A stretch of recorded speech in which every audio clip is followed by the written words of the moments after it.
Welcome everybody to 52 Living Ideas. We are looking at Jordan Peterson's Beyond Order, and today we are talking about Rule 8. So folks, if you would like to share what you got from this rule, go ahead and type exclamation mark in chat. As always, keep on topic, be brief, speak your mind, disagree with anybody on anything, and do so courteously. We're going to start off with Claire. Claire. Thank you. And hello, everyone. Happy Thursday. So last week, Rule 7, we talked about working as hard as you possibly can at one thing and seeing what happens. And this week, we are taking a radical 360 from that. And we're doing something that Peterson really rarely allows you to do, which is to let go and to embrace the absurd. And as the chapter says, to make at least one room in your house as beautiful as possible. So in the past with Peterson, it's been all about the dominance hierarchy, about being strong in spite of your suffering, and about finding meaning out of sort of the depths that is a human life. And today, I think we got to see a really different and beautiful and pure side of Peterson. And it's a side that I would offer to say that I don't think he has really, truly, and as effectively integrated into his whole self. It's a side that I would like more people to know. So if you're like me, the art that you saw as a child is really seared into your memory. I remember the art pieces in my bathroom as a child, the flowers that I walked by on my way to school as really being meaningful. I can remember every petal, I can remember every brushstroke. And today, we just don't see it. We go in this rat race and we forget really this individualistic, intrinsic qualities that is art. And in this chapter, I think Peterson is inviting us to do what this book really calls us to do. I think this is really quintessential chaos, which is to contend with chaos, to contend with everything that is in the unknown, that is below the surface, that is in the darkness. Peterson says in this chapter that artists must be contending with something that they do not understand, or they are not artists. And I think that that really spoke to me in this element of art that is just unspeakable, that we can't really put words to. Art is that pain, it's society, it's pain, it's everything that we might dislike about our friends or our lovers or our family. It's exploration. And through art, we really train people to see. We train people what to see. We train them to see the potential of what life could be. And this is where we get sort of crazy concepts like cubism and impressionism, which are now no big deal, but used to be just so out there and absolutely absurd. So I'm inviting everyone today, and I'm excited with you guys to really engage with chaos together, because art gives us this outlet, this kind of hard right turn out of the dominance hierarchy. Yes, we're all fighting to find our individual meaning, but with art, we get to take a breath and really look at it from beyond and from outside of ourselves.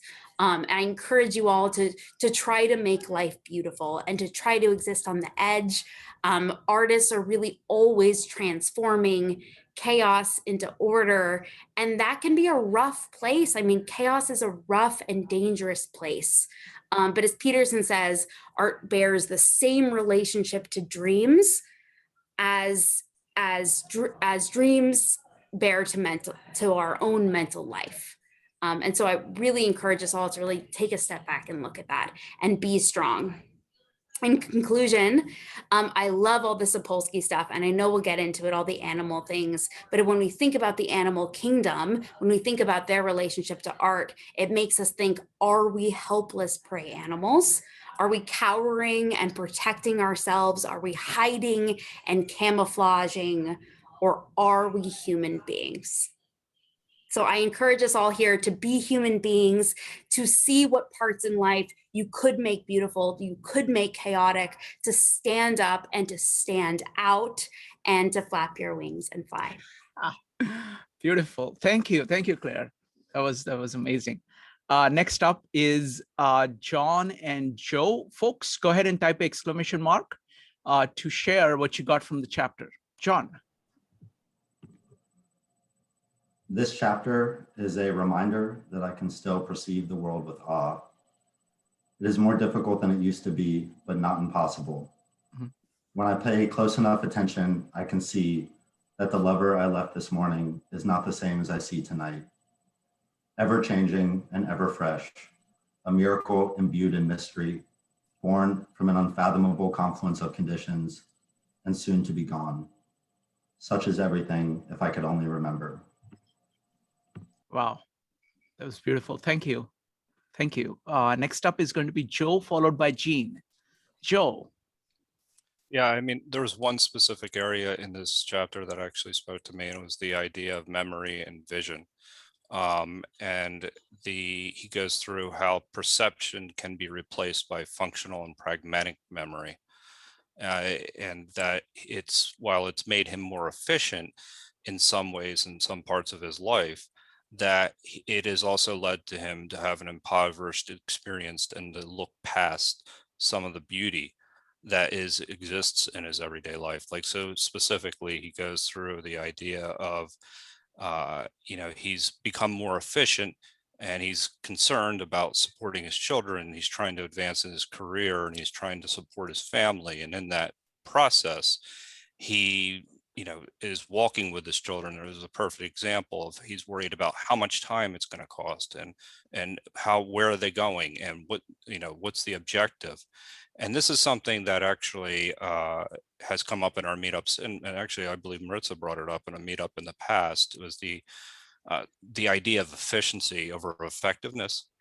But this is essentially what we're talking about, is like, what's the quality of the time that you actually have with your family. And he in this process of like kind of becoming efficient, he understands he really he's becoming blind to everything around him. And while these accomplishments that he's achieving in the interim are because of order, that he's starting to lose perspective on the really truly beautiful things. And this is where the poets come in, and he talks about how essentially poets,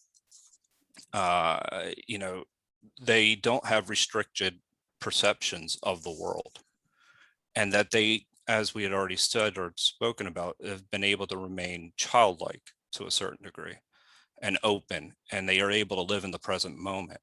So that was a very eye-opening thing, because I think that refers to a lot of different areas in our lives where we essentially sacrifice. We all have to sacrifice a certain degree of efficiency, or have to have a certain degree of efficiency and sacrifice in our lives in order to get by. But at what expense? Sometimes we kind of lose perspective on the rest of the world.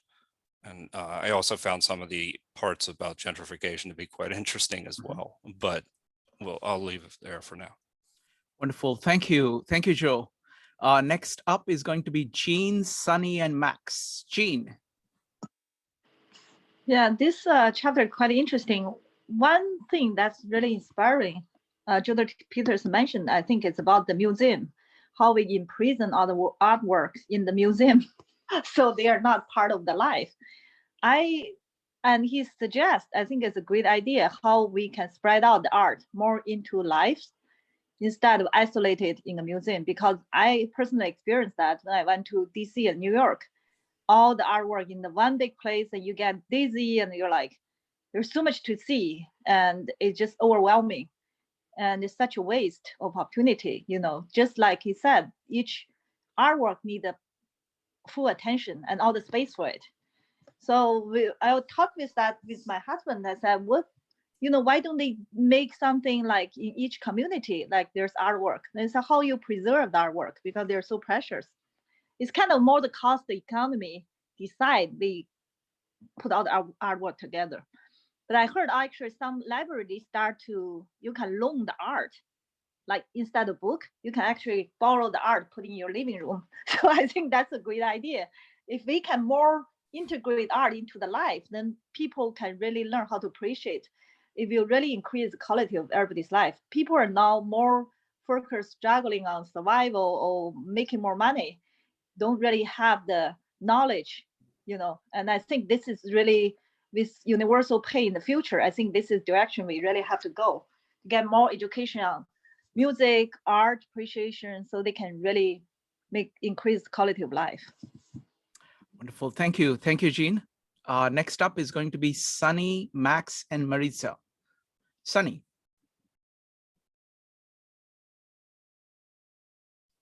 Sunny, you need to unmute yourself. Okay, thank you. I liked the when he talked about Matthew 18:1-3, unless you become like little children, you will never enter the kingdom. I was recently visiting with my 6-year-old niece, and I thought I was doing a pretty good job playing with her, because you know how it is when somebody visits, it's like, oh, good, I don't have to play with her, you can play with her. Mm-hmm.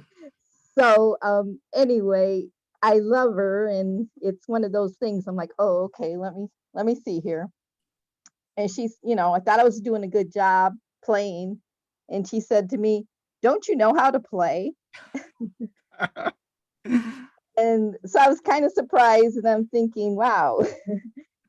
And it kind of opened up my eyes, that I have more fun when I'm original and not fake, to be like a child. Like in my art class, my best stuff is when it's not about do you like it, it's just about expressing yourself. I love listening to people talk about their art, because it allows me to glimpse their mind, their world, and their art. So I would just say my little niece is teaching me how to be more childlike. And I appreciate that, because I think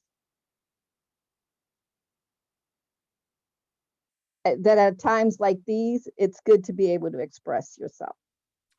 Wonderful. Thank you. Thank you, Sunny. That was great. I love the story, Don't you know how to play? That's beautiful. I think children can ask these questions, and those are profound questions, actually. Because they notice that something is missing, and they can get to the heart of it, through, exactly. through the words of the baby. You were doing a good job of being childlike. Yes, wonderful.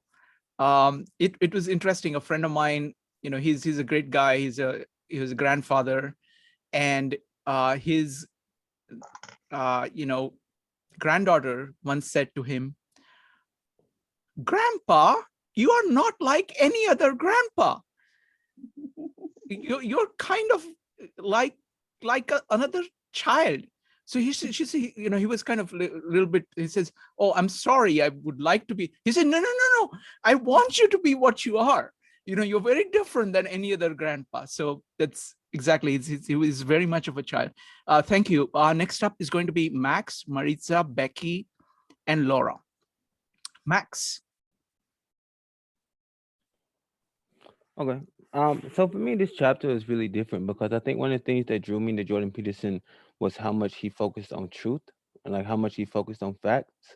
And I think sometimes in order to see beauty, you actually have to look past truth to see like the beauty. Sometimes you have to kind of like, that's what art does, because sometimes you create things in art that doesn't exist in the reality, or there may be like this gray background and you expound upon it from like kind of what someone could see as a lie, like an artistic perspective on things.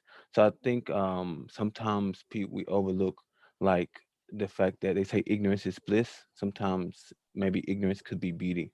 So just the potential of like me constantly being, I call myself like a truth seeker. And then if I was being honest about right now, I could be doing something more productive, like right this minute. I could be working towards this goal, but like I have to like kind of twist it, and I have to kind of, see past the objective truth in order to see like the beauty in certain moments, to be like, oh, the sun's out today, the winds come, or something like this. So I thought like it was a totally different pace for Jordan Peterson, and totally different and it made me kind of reflect on my own perspectives of like art and beauty. Wonderful. Thank you. Thank you, Max. Next up is going to be Maritza, Becky, and Laura. Maritza. For this chapter, I really like the concept of kind of us needing the admonition that we require in our lives art. And I hear what comes to mind for me is the concept of systemic wonder. And it's something that I've read when considering science and trying to see how science, if science addresses any of the mystery that makes life wondrous. And I really like that phrase, systemic wonder, because I feel like that's kind of what Peterson is pointing out for us here, that it's in our makeup that we require kind of an antidote to the orderly and an antidote to that which is more rigid and objective.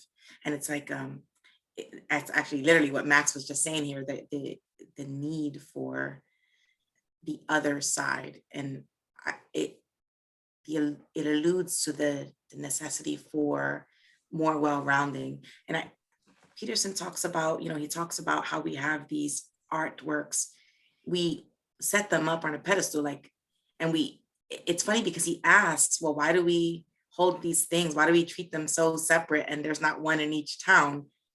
But then he answers his own question. And what he's saying is that we give even without understanding the why, we give this place of importance to these works of art that we consider to be great. We treat them as these national treasures that are irreplaceable. And what I hear him saying is that even without us knowing, there is something within us that cringes from the thought of losing a piece of our cultural history that somehow ensnared and captured a little bit of that unknown and uncharted territory.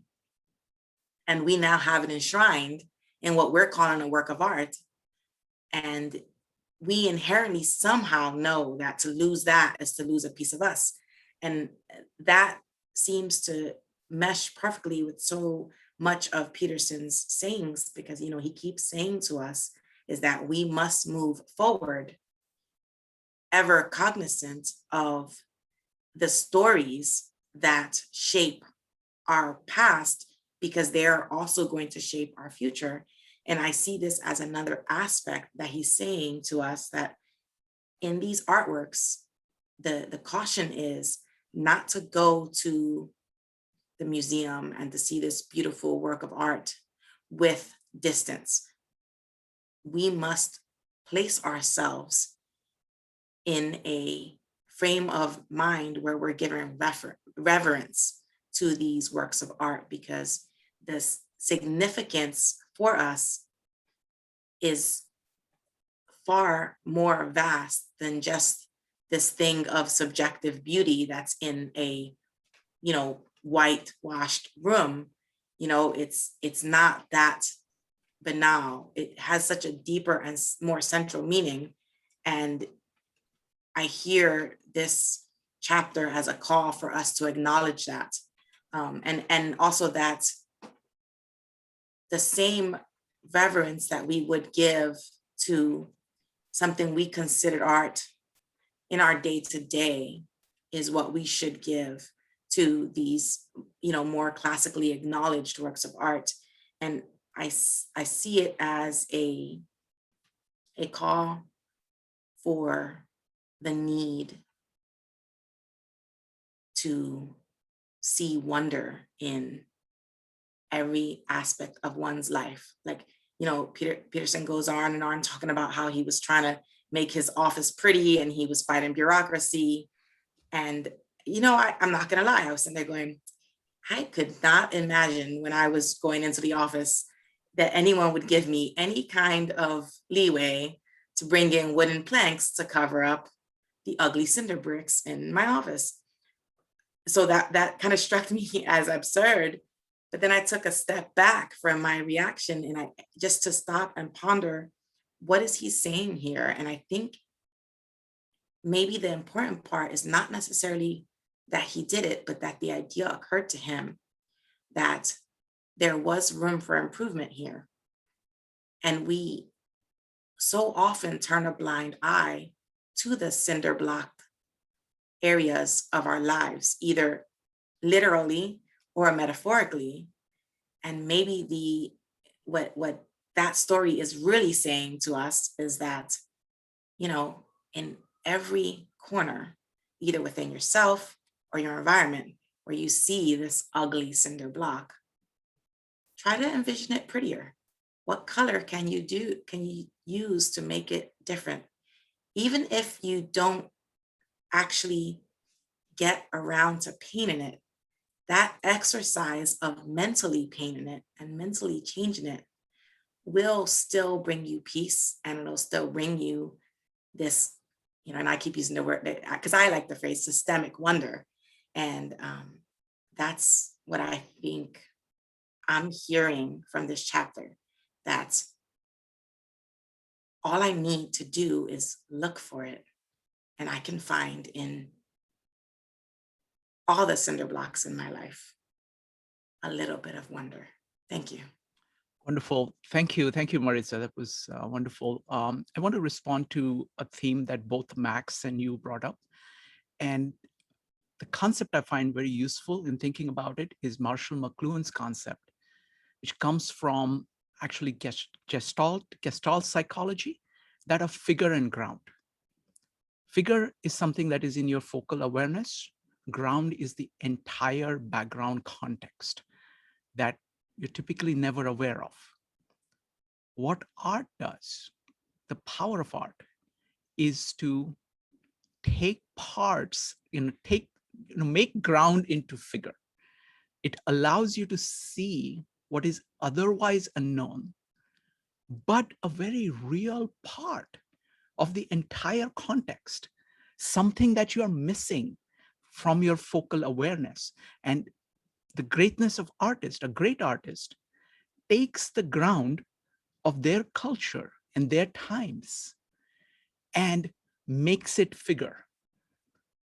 And somebody can see it and then immediately recognize that, oh, that's what I have been missing. And so a great artist takes something which is at the edge of consciousness, which is, again, using Jordan Peterson's terms, it's at the edge of order and chaos. It is not so far into chaos that you can't even approach it, but it is at the edge, and it brings it in and offers it to you for contemplation. So I think figure and ground is a very powerful way of looking at art.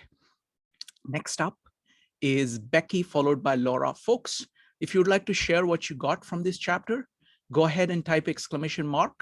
In chat or raise your hand in Zoom. Would like to hear from as many of you as possible. Becky. So the piece that really resonated with me was on 215 about the how art related to dreams and understanding or ordering that chaos through art.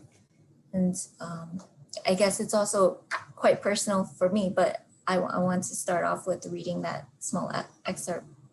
That edge where artists are always transforming chaos into order can be a very rough and dangerous place. Living there, an artist constantly risks falling fully into chaos instead of transforming it. But artists have always lived there on the border of human understanding. Art bears the same relationship to society that the dreams bear to mental life. You are very creative when you are dreaming. That is why, when you remember a dream, you think, where in the world did that come from?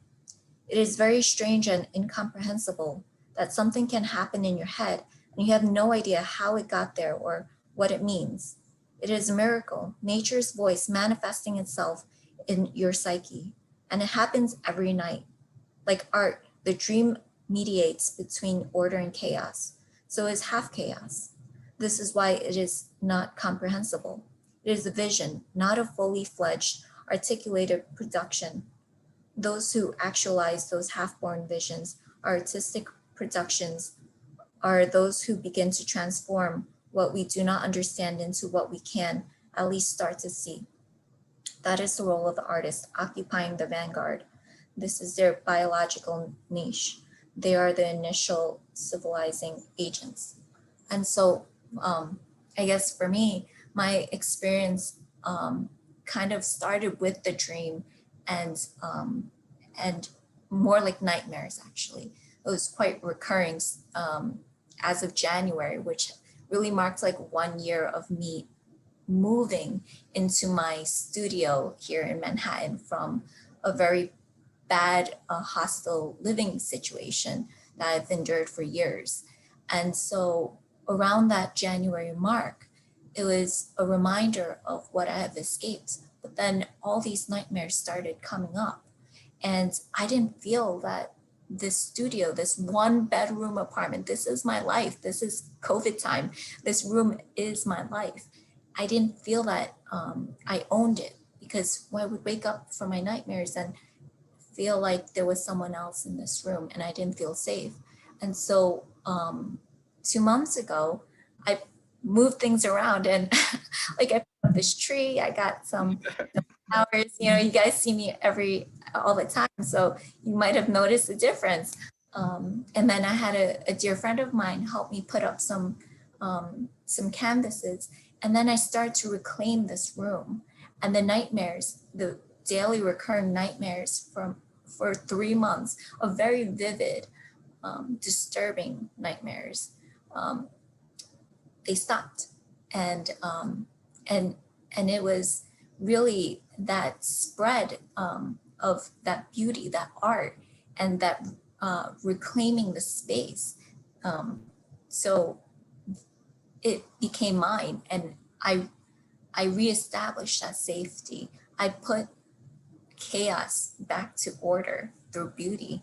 And the last piece that I want to leave is on page 202. Making something beautiful is difficult, but it is amazingly worthwhile.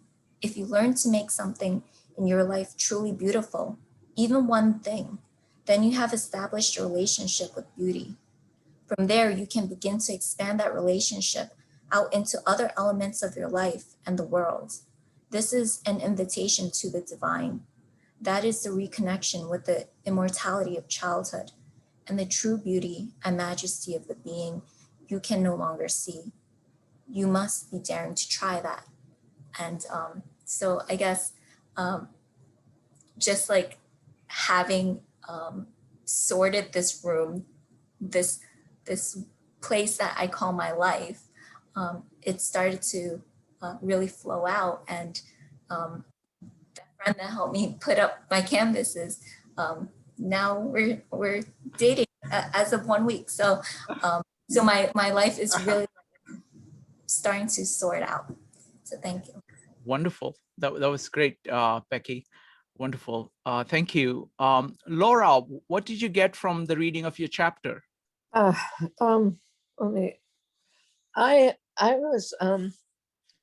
felt it was rather raw, like he really opened himself up in many ways, and exposed himself. And the art part was really interesting to me. I agreed with it in many ways, especially the viewing of art, and going to a museum is really insane. It's like overkill. And I was always told, select one area you want to look at and go only for a half hour, because that's all you can do in a museum. And I've always sort of agreed with that, except for 2 days ago when I went to the Met and spent 2 hours walking around. And really at the end of the time, my eyes created a psychedelic event, because all the paintings were going all the pieces were going in the air and I couldn't see anything anymore. It was wild. I mean, it was quite an experience, but I don't recommend it for all people. But and I was really taken by his description of how the cornices around the paintings, the importance that was really given to that really was more than the painting. There was the frames that people put on them. And that was kind of, and it may be true in a certain sense, because I think there is something to be said about the wealth of the family and, how much money they probably put into the frame and the size of the frame and the carving and so forth. But I liked what he said about art in many ways, and it woke something up in me. And so I liked that part. But I sort of felt like he was just, in and out of those spaces, and it was great. I mean, I think he's right in a lot of ways, but we're always on the border of chaos and order. And I think it's important to have order. I think it's important to have some chaos and create order. I think there's really something good about that process. I mean, I always worked with a really messy desk, and it would stay that way till the end of whatever project it was. And then I would clean everything to a pristine state, so that when I started the next thing, it was always clean. And then the mess would come, and the 5 jobs I was working on with everything, but I always knew where everything was. But so I guess I'm a chaos type order person. Anyway, that's what I thought about him. Thank you, Laura. So I just want to say that I have a very different philosophy of art. When I go to Paris, I get a 7-day pass in Louvre and spend like 9 hours straight for 5 days in a row. So, for me, like the art, one of my friends puts it beautifully. She says, too much of a good thing is just about right. So that's my take on art. So let's see. I'm now going to go to Victor, and then anybody else who wants to share, you can continue to type ! in chat. But we're going to go with Victor first. Victor.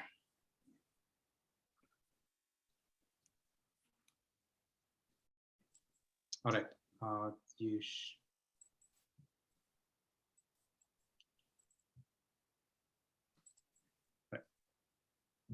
So tonight we are going to discuss rule number 8.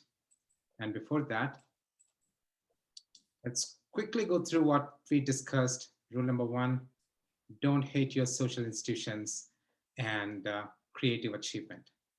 Second one is imagine who you could be and aim single-mindedly at that. So this particular rule, in a way, it relates to what we are talking tonight. So have this in the back of your mind. And the third one, do not hide unwanted things, don't commit. Sins of commission, sins of omission, fear of your own dreams. And we discussed about that, how your own ideal, your own dream can become a judge. Don't be fearful of that. Go ahead and do what you wanted to do. Rule number 4, pick up responsibility. And don't be afraid to take up responsibility and become a better person. For that, we discussed 2 stories, Peter Pan and Horus and Osiris. Peter Pan, who did not pick up responsibility. Horus and Osiris, so Horus picks up responsibility. Rule number 5, do not do what you hate. So we discussed in a particular manner, saying that don't do something that you would hate yourself in your own future. And discussing about ideology, we discussed Nietzsche's point of, is God dead? And we discussed how we killed the idea of God. And it's because we became trapped in our own capacity of abstraction. And that's how we killed the idea of God. And that's how the meaninglessness got into our lives. So, and rule number 7, we discussed work hard, as hard as you can, and in at least one thing, not just one thing, maybe multiple things, and see what happens.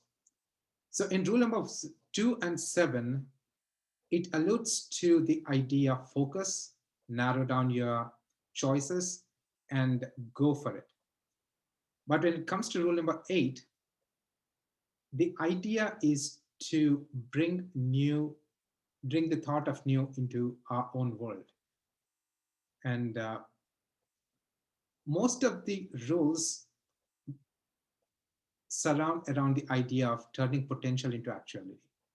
And here we narrow down our focus and aim to something that we really want and go achieve it. But in this particular rule, we have few more things coming in. So cleaning your room, which Peterson is known for. Now in this rule, he says cleaning your room is not enough. You actually have to beautify it. You actually have to bring something new into it. And how do you do that? And we have to be a childlike person, and how known and unknown and knowable play in this particular role. And talking about it, he talks a lot of things, he tells a lot of things, and he says art is not a decoration. Art is not something that to make your room pretty, room to look something nice. And he talks about impressionism, surrealism, how these new things came into existence by fighting the existing formatted rule thinking. Everything surrounds around the idea of beauty. Now we have to look at what is beauty and what is art. So let's look at what is beauty. And before that, let's see the comparison between rule number 2, 7, and 8. Rule number 2 and 7, as we were talking about, they talk about focusing single-mindedly at something and go achieve it. By doing it, we can definitely achieve some things, but at the same time, we can become handicapped in certain parts. Like we don't get a chance to expand our own vision.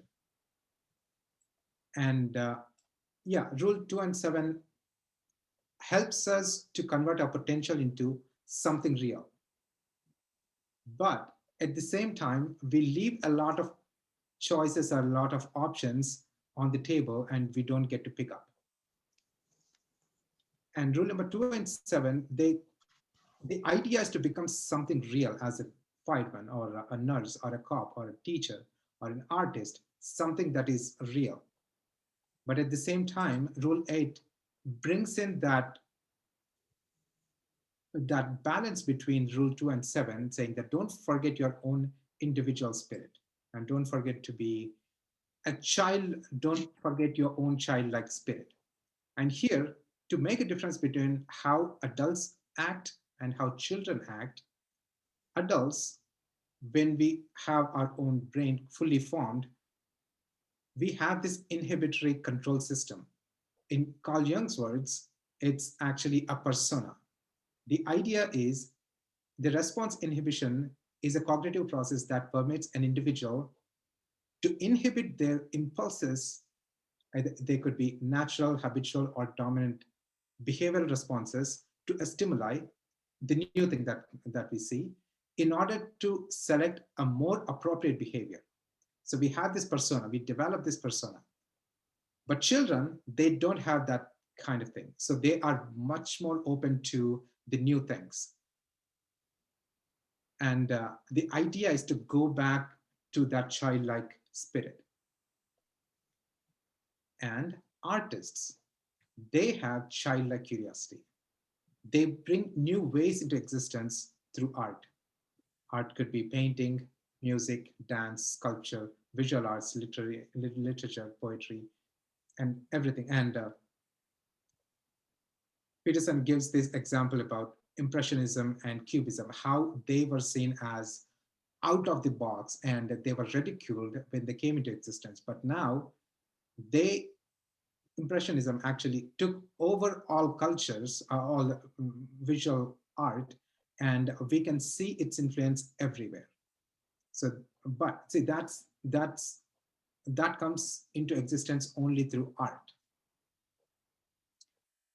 So to conclude, artists teach people how to see again through their artwork, meaning to see the thing that became so mundane for us. And Peterson gives this example from New Testament, saying that, so at one point Jesus says, who will get to heaven? And he says, unless you change and become like children, you cannot enter into the kingdom of heaven. And the beauty that art brings out, it leads you back to what you have lost. It reminds you what you remind forever, and it makes us immune to cynicism. Beauty becomes in a matter, beauty beacons in a manner that straightens our aim. And that's the reason we want to bring in art into our own life, whether it can be in rooms or in our habits in our life, so that it brings beauty into our life. Wonderful. Thank you. Thank you, Victor. All right, folks, does anybody else want to share? Let's see. Jade, you're next.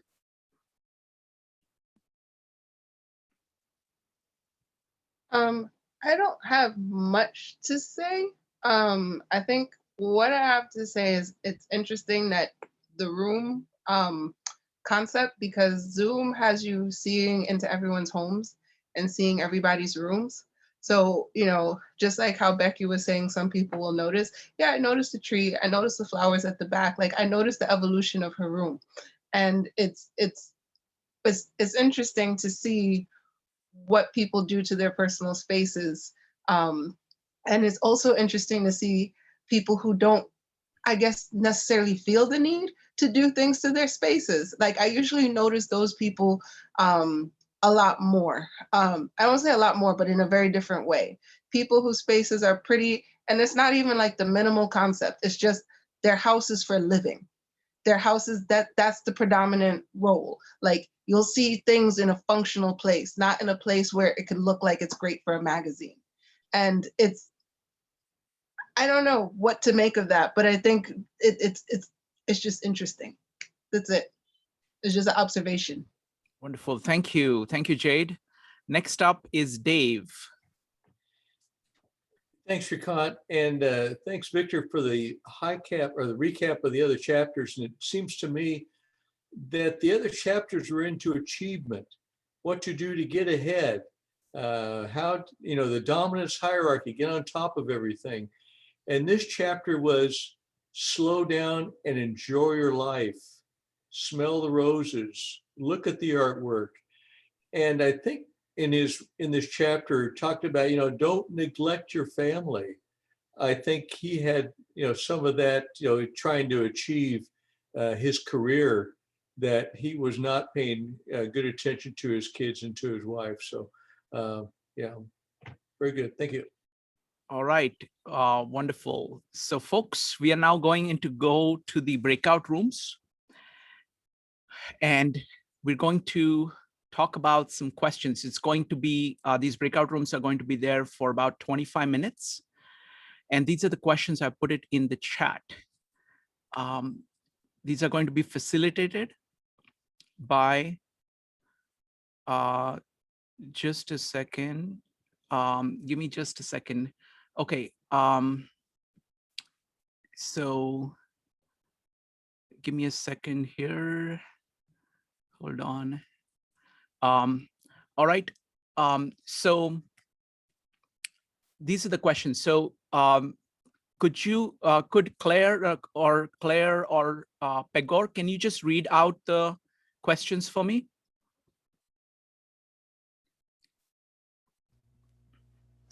So the questions are, which room, metaphorical or otherwise, would you like to make beautiful? Why would you do it and how?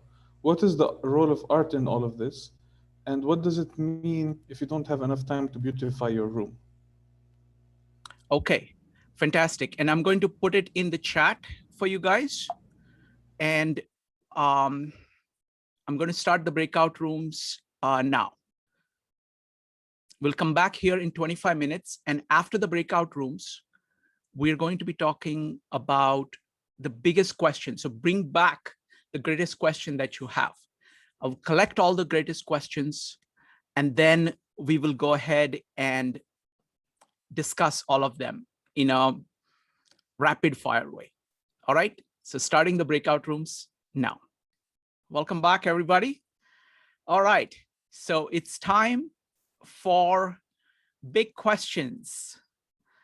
So go ahead and type your exclamation mark in chat if you'd like to share your question. And then I'm going to collect all the questions, organize them, and then we're going to go for a lightning round of very short answers, 1 sentence to 5 sentence answers to these profound questions. So let's start with David. So again, we have to remain on topic. So David, what's your question? So my question is bringing beauty and art to a room, bringing chaos? Oh, can you repeat that again? I want to make sure I got it. Well, just a little back on that. The first book was about, Jordan Peterson was about order. The second book, you seem to be saying to bring more chaos into life. And in the first book, we had clean your room, which seems to be order. Is this bringing beauty a admonition or a recommendation to bring chaos into our life and into our room? Okay, very good. Admonition to bring chaos. Okay, very good. Okay, next up is going to be Rochelle, followed by Julie. Rochelle, what is your question about beauty?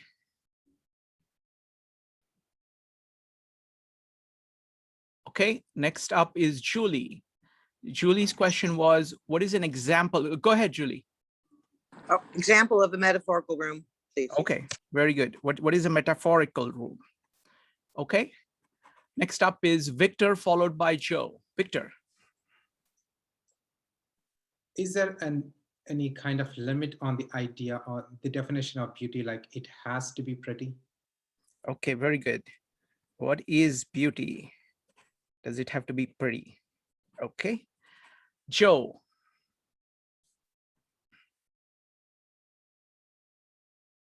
Sorry about that. I'm going to go with one of the initial questions that I had is, how does art transform the unknown to knowledge? And very good. Yeah. How does art transform unknown to knowledge? Okay. Anybody else? Folks, this is your chance for questions. Don't miss it out. John. When was the last time you made something more beautiful? Okay, very good. So when was the last time? Okay. Let's see. Rochelle, you had a question. Go ahead. Well, I just wanted to, because I'm new to this, and I just want to know what people liked about Jordan Peterson and what they didn't like about his work. On this particular chapter? We're just talking about this particular chapter. Oh, okay. All right. Thank you. All right. Can Victor send me those slides? I put it in. All right. I'll pass the note on to him. Thank you. Right. Next up is going to be Brian. You had a question? Sunny, go ahead. Okay, my question is, how would you civilize a space or make something more spacious when you only have, say, so much closet space? And got it. I have a big closet, but okay. All right. How do you civilize space when it is limited? Okay. Next up is Brian. Brian, sorry to interrupt you. Go ahead. Is art always tied to function? Okay, very good. Is art always tied to function? Okay, anybody else? Maritza, followed by Kevin. Maritza. How do we reconcile our vision of beauty with that of those around us? Okay, very good. Reconcile your vision with others. Excellent. Kevin. If my set is a metaphorical room, how can you share with others? Okay, how can you share a metaphysical room? Okay, how can you share metaphysical room? Okay, excellent. Next up is going to be Jyoti, Laura, and Dee. Jyoti.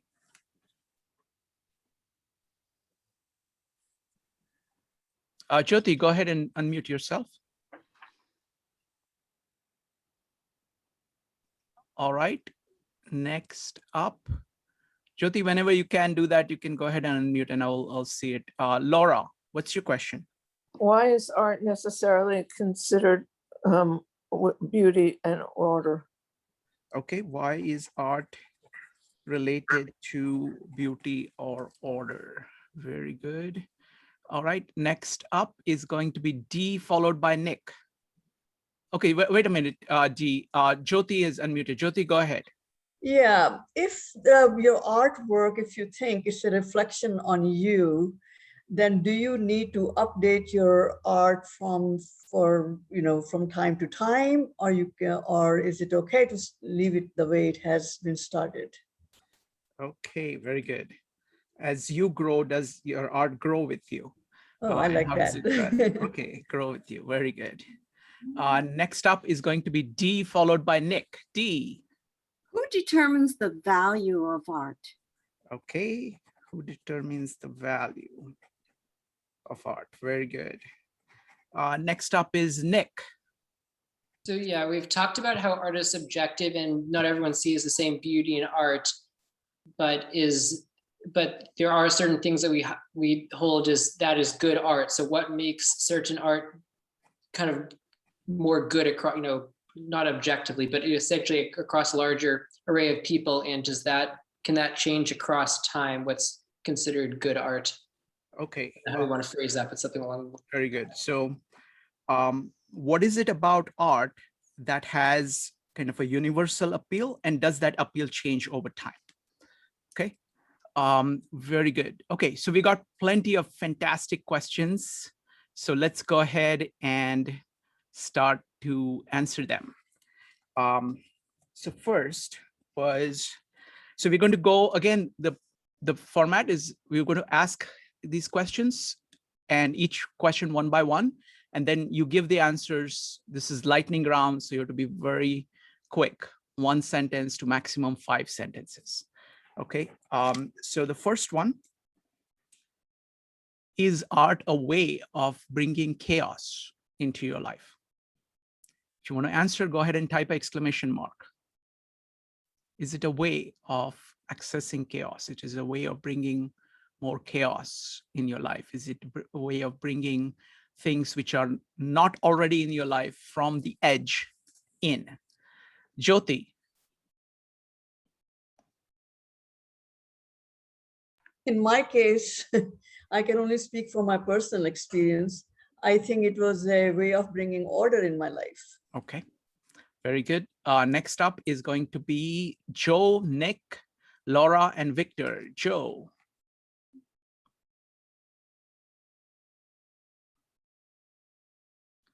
Joe, your trigger finger is too slow now. Oh man, I'm starting to get really bad with this. This is no, I agree with Jody. It's a way of actually taking something and creating order. So I don't necessarily see it as creating chaos per se. I think it's bringing something into being. Very good. Next up is going to be Nick, Laura, and Victor. Nick.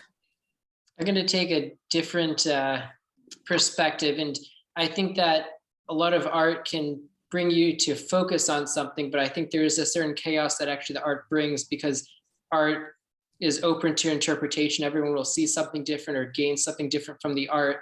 So it's so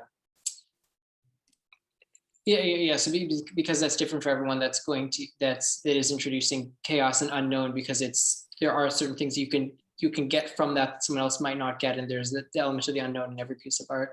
Got it. Thank you. Next up is going to be Laura, Victor, and Julie. Laura. I think the only way that it would bring chaos is if you bought a lot of art into your home at one time. But in general, I would say art does not bring chaos. Very good. Next up is going to be Victor, Julie, Brian, Kevin, Maritza, and Becky. So Victor. By chaos, if we mean something new and new potential, in that regard, yes, it can, and not necessarily in a tangible way. So intangibly, it can have a certain effect on our own thinking and our own feeling. Wonderful. Julie.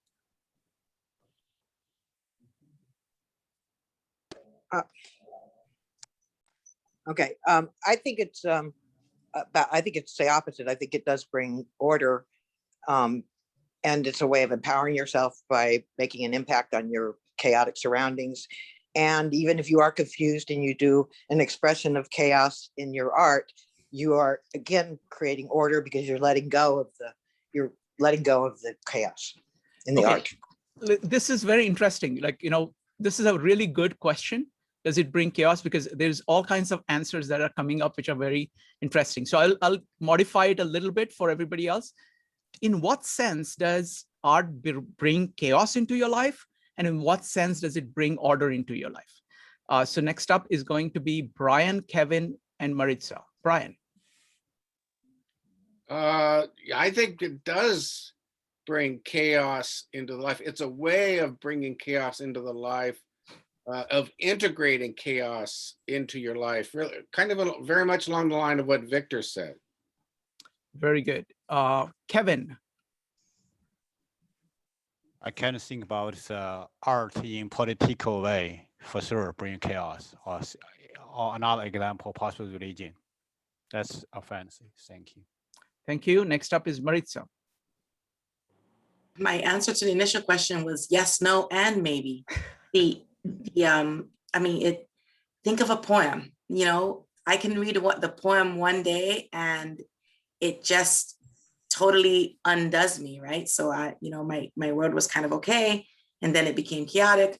But the very same poem, if I read it on a different day, depending on my mood or my situation, it does the opposite. It's like calming and centering. So I think it can be a little bit of everything. Wonderful. Next up is going to be Becky, Abraham, and Dee. Becky. I think that if anything, it's more that art is is tied to meaning. And so if you're living in absolute chaos, what you want is full order, and that's going to be your form of art. But for most of us, it's at that border of order and chaos, because we're not completely untethered and we're not completely tyrannically controlled. So I would say art is where we find meaning. Wonderful. I want to add a comment. I think what great art does, is that it brings something. So in some ways, this is not a fair question. It is basically unknown and known. It's a better way of thinking about it. Whatever is in the background, the great power of art is that whatever was in the background, it brings into the foreground. So it brings in, and in so doing, it brings in something new into your perspective. You get something new when you experience great art.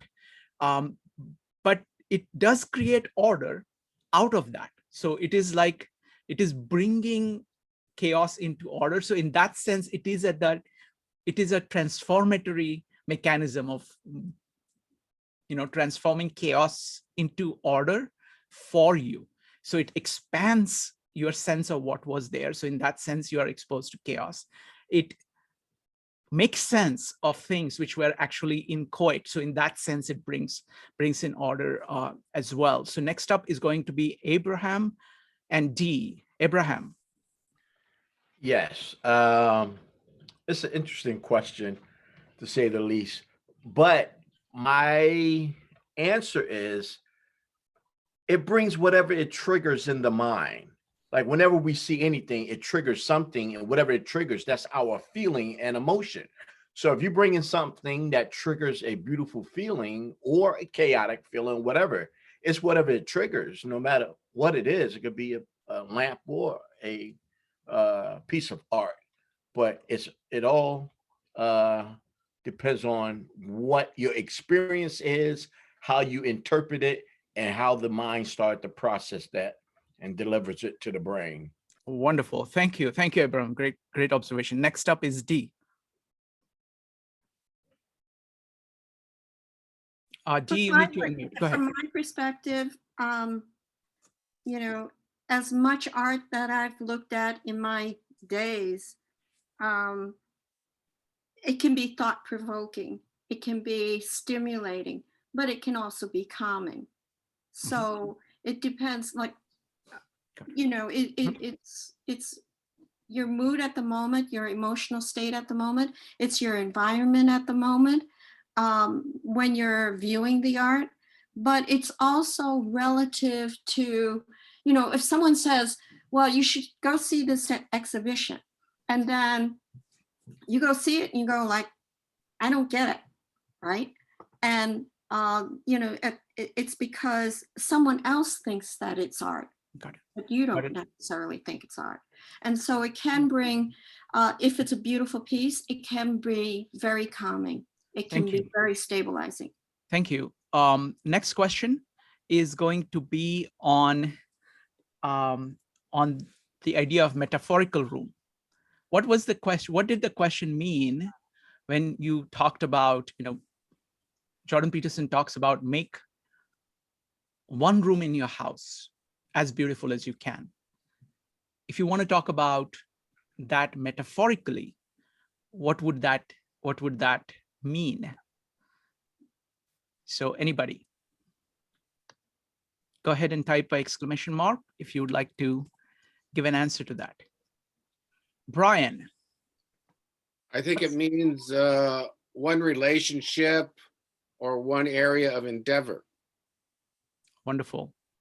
Anybody else? Joe. I'm stealing somebody else's answer from when in our room, but the idea of clearing our minds is Excellent. Yeah, it could be kind of as Brian was saying, it could be a relationship. It could be, you know, it could be a sound, you know, trying to talk as beautifully as possible, trying to move as beautifully as possible, even in a given period of time. So experiencing beauty is not just about, it's not just applicable to the room. It is the experience of beauty. So next up is Victor. Yeah, I'm picking up on your own, on your point. So our life, we can see it as our relationships with our family can be seen as a particular room, a space in our own head. Same thing with work, with our hobbies, friends, and everything. And some of those spaces may or may not look ideal. And that's the thing. I think that's the metaphor here. Exactly. So for example, you can make this Zoom meeting as beautiful as you possibly can. Each of us can do that and look at what you know our highest conceptions of beauty are and apply them and actually live them. So in that sense, this is a virtual room that we can make as beautiful as we can. All right, let's go to the next one. What is beauty? Does it have to be pretty? What is your conception of beauty? And does it have to be pretty? What are the limits? Abraham. I think beauty is whatever makes you feel warm. It could be anything. If you feel warm and fuzzy inside, it's beautiful. Wonderful. Anybody else? L. Well, Shrikant, I think there's beauty in mathematics and topography and geometry, and so it doesn't have to be literally pretty or colorful. I think there's beauty in nature and design and all of that. Wonderful. Yeah. Jyoti.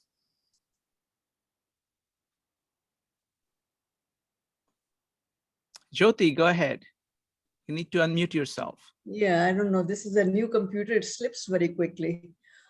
Beauty is in the eye of the beholder, but I truly think if you put something on your wall and if you're the only one who finds it beautiful, then it is not that attractive. Because if you have guests coming in your house and they look at it, it's okay, it's okay. it's not beautiful then. There are certain standards of beauty your artwork should meet. That's how I Wonderful. feel. Thank you. Next up is going to be Joe, followed by Ray. Joe. Yeah, just coming back to my main takeaway, the idea of quality, I think, is an element of beauty, in the sense that the time that he was spending with his children and his perspective, that was beautiful. And that he was able to gain that perspective primarily because, or his kids were able to gain that perspective. He didn't gain that. So I think quality is a part of it. Wonderful. Thank you. Next up is Ray, followed by Maritza. Ray. Yes, I did enjoy what Jody had said about beauty's in the eye of the beholder, but I take a different viewpoint. I have a friend who's an artist, and she would like to sketch people who look very different. People that wouldn't be in Cosmopolitan magazine or what mainstream media may see as beautiful. She found beauty in sketching individuals with their facial features, which were deformed, if I could say that, or very abstract looking than what we would see. And she found that is beautiful. So I do feel, again, it's very subjective. Thank you. That's very interesting. I found, for example, there are people who have character in their faces. And the faces can vary actually quite a bit, but it has a character in the sense that it has a certain unifying theme, integrated theme, and that expresses itself through their face, through their body, and that can vary quite a bit in terms of kind of traditional. But the experience would be an experience of beauty.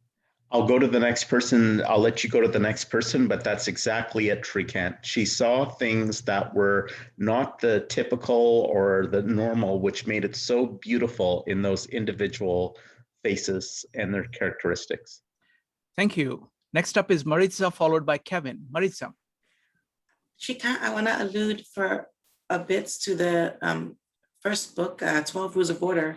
He has rule 12 is pet a cat when you encounter it on the street. And to me, that is an example of the subjective beauty. So beauty is when you can find something of wonder in the midst of the suffering of life and the limitations of your person, if that makes sense. Wonderful. Next up is going to be Kevin, followed by Sunny. Kevin. A little bit extreme. Anything could be beautiful. It depends how you look at. Okay, thank you. Next up is Sunny. Sunny, go ahead. Sunny, you need to unmute yourself. Okay, so beauty is going from weak to strong. It's accepting what you do not understand. It's being open to new worldviews, and also recognizing that we have more in common than what separates us. Beauty is learning something new, and it's going from hopelessness to optimism. Wonderfully, beautifully put, beautifully put. And that's again, I want to, I'm going to have Becky answer the question, and then we'll come back to the beauty, because I want to ask the question, what exactly is beauty? Because we're talking about beauty of different kinds, but there is something common to what we experience as beautiful. So what is it that is common to all things that you experience as beautiful? What would you say is common? So we'll go to that, but Becky first, you. I would say beauty is what inspires. It's what connects you to something beyond, and it gives you a little break from worlds, the suffering of the world. Okay, wonderful, excellent. So what we'll do is that we'll come back to the kind of meaning of beauty, or how do you define beauty? What is it that is common to all things that you experience as beautiful? Forget about other people, because then we can have everybody talk for themselves, and then you can talk about just yourself. But first we'll go to a couple other questions and then we'll come to this. How does art transform the unknown into the known? That's the question on the table. How does art transform the unknown into known? Who would like to go?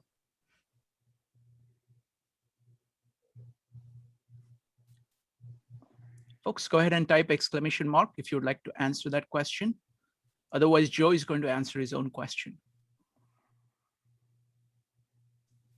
Okay, so we got several things. So I'm going to put Joe last now because it was his question. So let him hear first answers from others, and then you can answer. It's going to be Julie, Maritza, Dee, and Joe. Julie.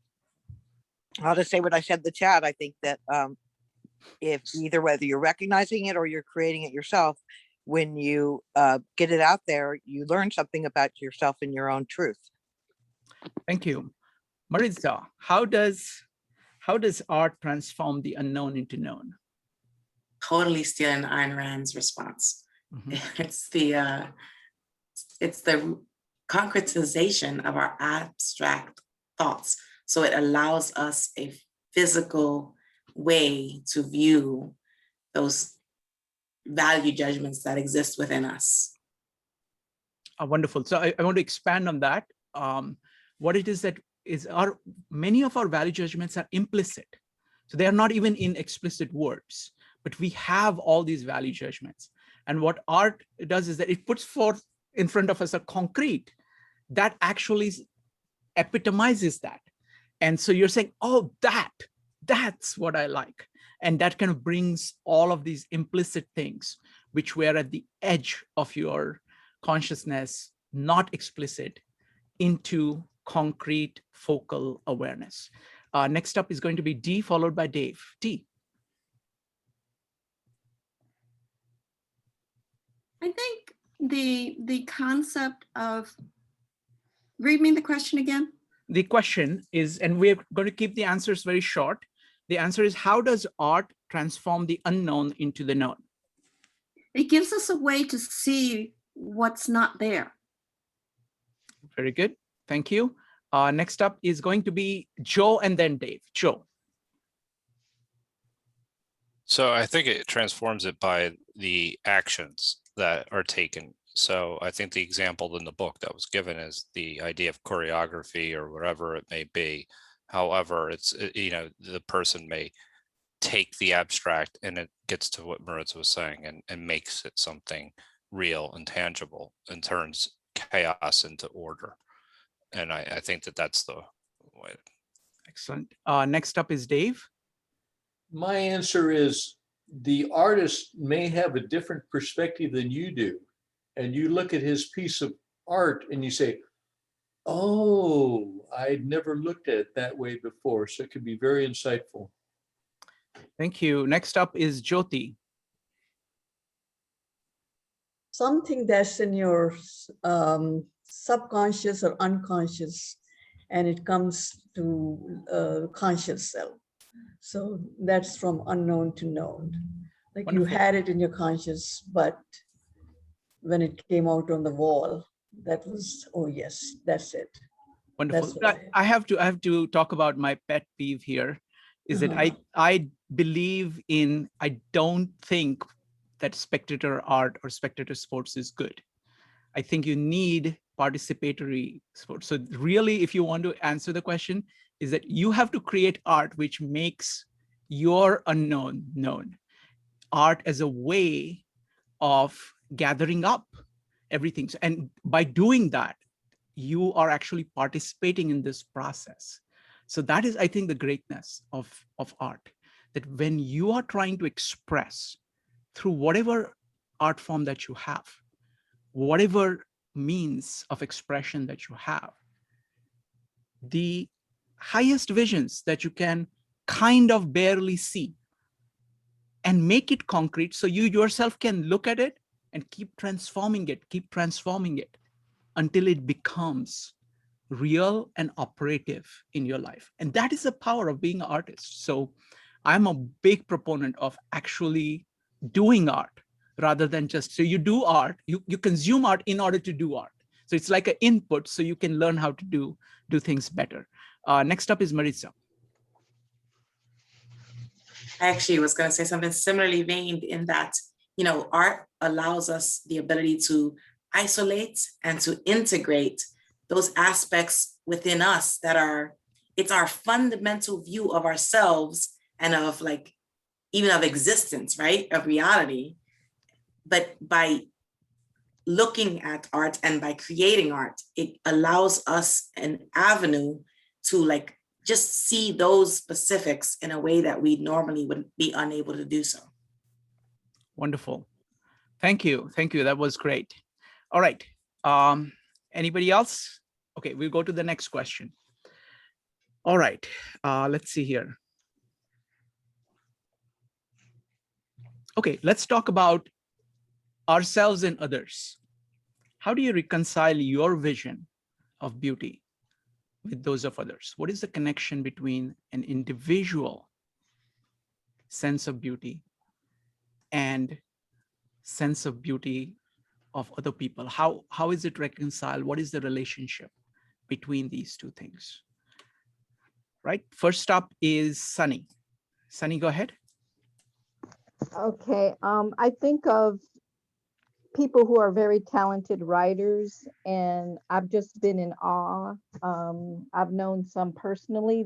I don't know if they're published or not, but just a sense of awe when I would listen to their writing and how much heart they put into it. I also think of the first time I saw Van Gogh, or the first time I listened to Prince or saw Picasso, just in awe of people who are masters at what they do. And it's just very inspiring. And I think it just changes your whole worldview. Thank you, Sunny. So the question is, what is the relationship between the individual conception of beauty and how does that relate to others' conception of beauty, or kind of cultural conception of beauty?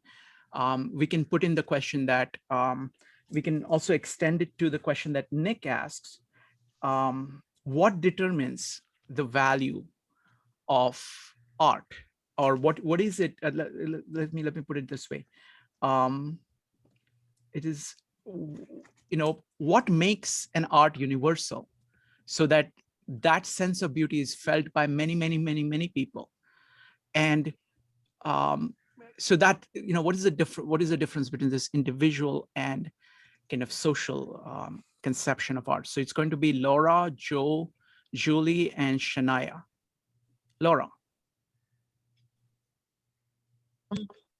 I can only speak from my own experience with art. I'm an abstract expressionist artist. And so when people come to look at my art, the first question is what is it? And I always have to say, whatever you see. And because people like to see objects that they know.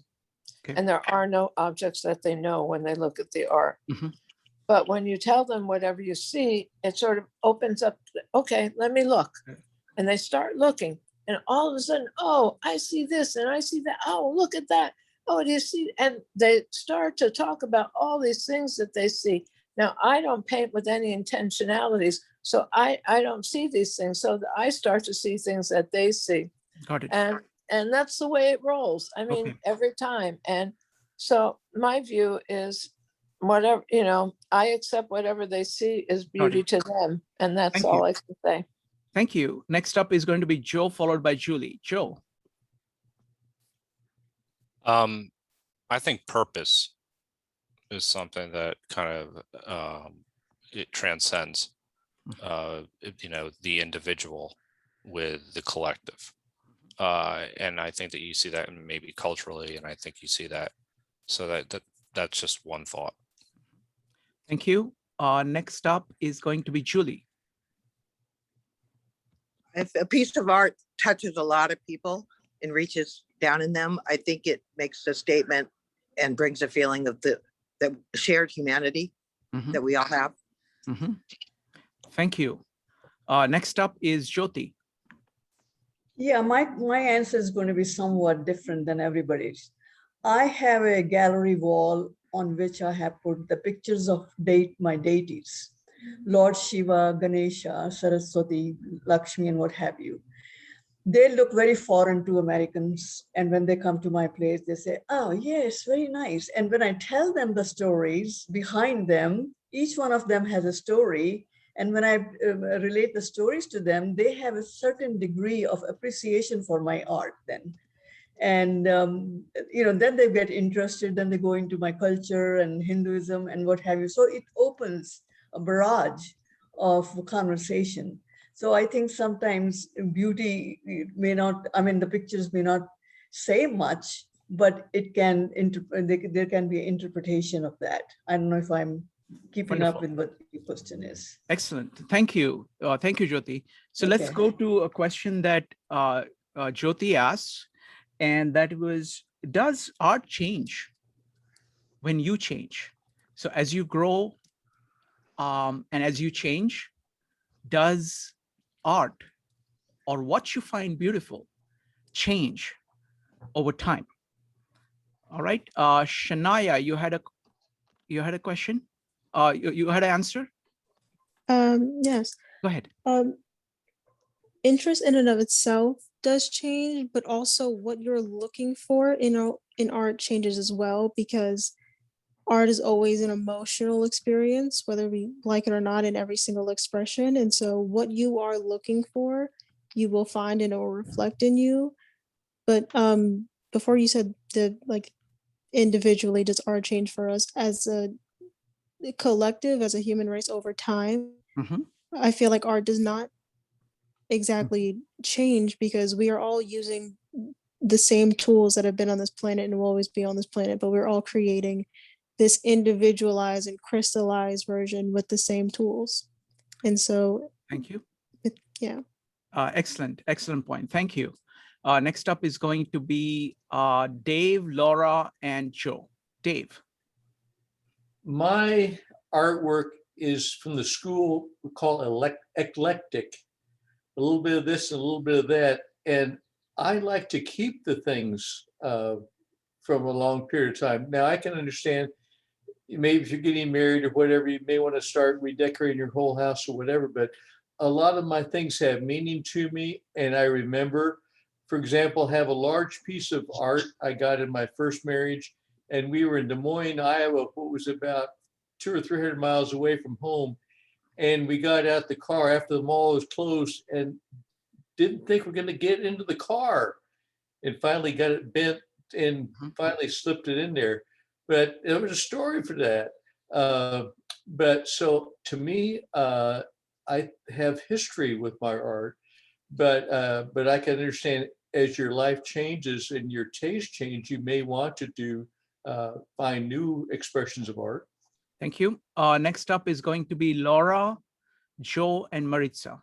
Laura, as you change, does your sense of beauty, the art that you appreciate, change? Again, I'll talk about myself as a painter. It's changing. I'm maturing and my work is maturing and it's changing. And I guess my taste is changing. My sense of beauty probably has changed, and it's changed a lot in the last couple of years. It's changed a lot during this pandemic period, and I don't know what it's going to be as we come out of this pandemic. So thank you. I would say yes, on a personal level. Thank you. Next up is going to be Joe, followed by Maritza. Joe. Yeah, I do believe it changes with your perspective. I mean, as you mature and your values change, I think your perspective on art would also change as well. That being said, I do think that there are some people who don't change very much. So that aspect of it doesn't necessarily mean that an art or the artist would, their perspective would change. So wonderful, thank you. Next up is going to be Maritza. I'm similarly veined in thinking as Joe. Not necessarily. If one's values are being reshaped, then one's view of art is going to change. But if one is not experiencing growth, I would say for me personally, I find that what does change is my ability to perceive things as art. Whereas when I was younger, I may have had a less inclusive view of what constituted as art. As I become more aware of what my, immutable internal value system is, it makes me more receptive and open to seeing that in a wider range of art. Wonderful. I do think that your response to art changes over time, because art, I think, is the thing about making the unknown known. So it's basically the art that speaks to you in the strongest way is actually pointing to something that you care about and that you want to grow into, where you're trying to take in something new, and that art is actually showing you how you can go to that next level that you need to go to. Now, the art that you found useful in the past, you're always going to have a nostalgic, almost a grateful kind of sense towards it. So you're going to like it, and you're going to treasure it.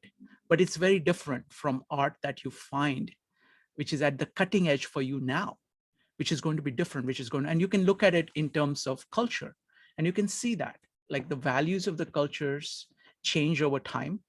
So whatever Greeks thought was important to them, they captured in their art. That's what they were holding up. Roman values are different. They are more kind of practical, and you can see that in their art. So they've taken the Greek base and kind of transformed it. In Middle Ages, art changes completely because the values change. Coming out of Renaissance, there is a certain thing. Enlightenment has a level of clarity to it. Romanticism has a level of leaven, this kind of tremendous amount of energy change taking place and being able to respond. So as the problems of the day change, as the values of the days change, the art of the times change. And I think it's the same thing with individual people, not as much as the entire span of history that we talked about, but it would still the past, when you look at the Greek art, you can actually see what the Greek people were like and what their contribution to your life is. Similarly for Enlightenment, similarly for that. And just like you respect the culture that got you here and that you're standing on, and you appreciate the art for that reason, at the same time, your art, what makes you actually look a little bit forward. It has to have kind of look a little bit forward to be kind of most intense to you. I think that speaks at the same time. So that's my answer to the transformation of art. Last question, which is, I'm going to make it the most difficult question. So what is beauty? In all your concern, what is beauty to you? Look at things that you find beautiful. What is common to them? When do you regard something as beautiful? Can you notice anything common to things that you regard as beautiful? So go ahead and type exclamation mark if you'd like to answer.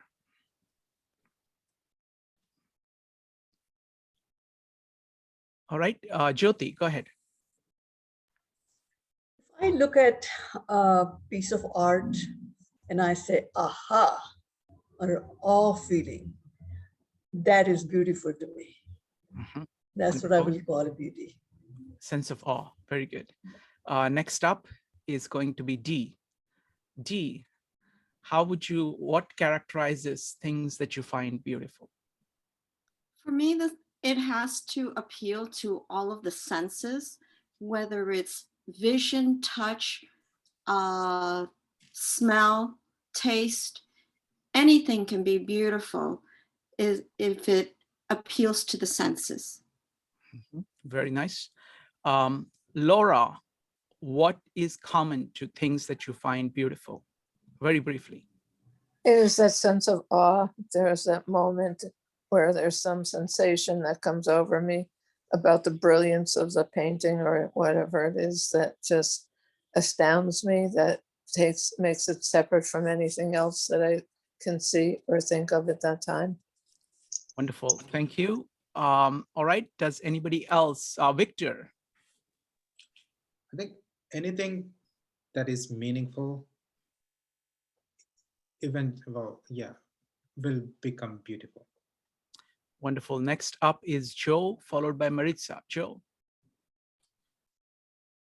Yeah, I almost want to change my answer to what exactly, and I'll admit it, what Victor just answered is it has meaning. And I think that in that it touches everything like about you, it touches the senses. And so beauty can come from anywhere. It doesn't necessarily have to be an artistic beauty. So it can be an action as well. Wonderful. Thank you. Next up is Maritza. I would say that which forces me into the subjective. So if it triggers an emotion, to me, that is beautiful in some aspect.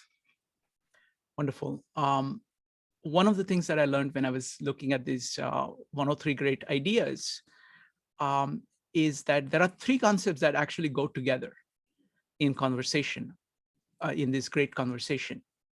And that is truth, goodness, and beauty. Because those are three things. There are actually three different kind of ways of accessing, each of which kind of focuses on one aspect more than the other. So kind of epistemological truth, kind of moral beauty and aesthetic, moral goodness and aesthetic beauty kind of working together, providing kind of corrective mechanisms for each other and building on each other. And that's how the dance is of those three concepts across time and across thinkers. So, so that's, I just wanted to point that out. So folks, this was fantastic. We have some incredible meetups coming up. Tomorrow, we're going to do a meetup on read from your favorite book that has transformed your life. You get 5 minutes and you get to read from that book. Choose passages that you think, other people will get a good flavor of both the thoughts presented as well as the style of the mind of the person presenting it.